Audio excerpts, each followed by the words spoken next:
This is the late 80s, early 90s. I was around 6 to 7 years old.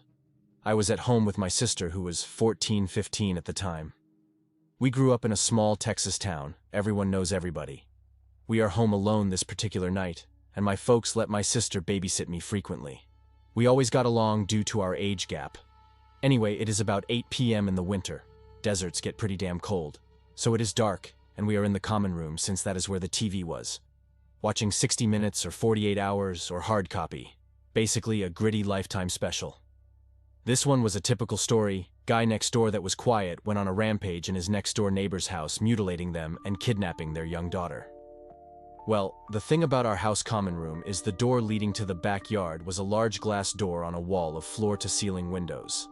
Nothing but blackness beyond it unless you have the backlight on. We did not. The front door is on the other side of the room with a small entryway.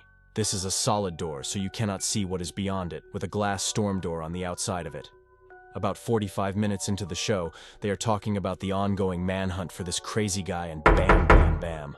Front door bangs like crazy. We jump up and scream like banshees. Dead silence now. The only lights on in the house are the kitchen down the hall from the common room we were in, and the light from the TV. We start thinking something fell over on the porch. We had some planters and a rocking chair out there. Had simply blown against the door. This was West Texas. Crazy strong winds out that way. Well, a minute or two of silence, and us holding each other post-adrenaline overdose passes.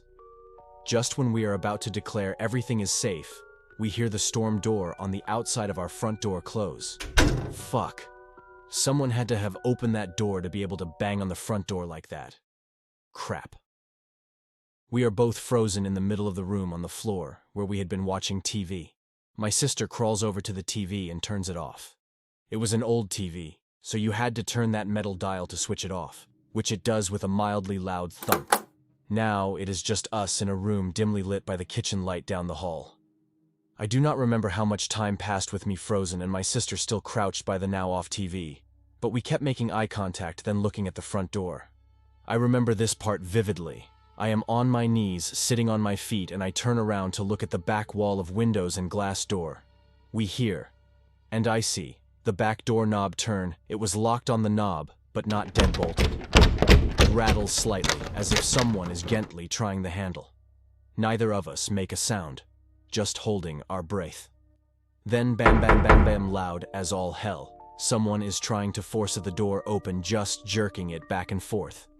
The whole wall of windows is vibrating, and I can see with each jerk of the door how my slight reflection gets fuzzy, then clear, then fuzzy. My sister flips her shit and screams bloody murder. I am still frozen on the floor. She gets up and basically drags me into her bedroom, slams the door, throws her mattress and anything she can in front of her door. Thankfully, she had remembered the phone, one of those ungodly heavy beige plastic long metal antenna portable phones. We still had to direct dial the sheriff there, and in her panic didn't remember the number.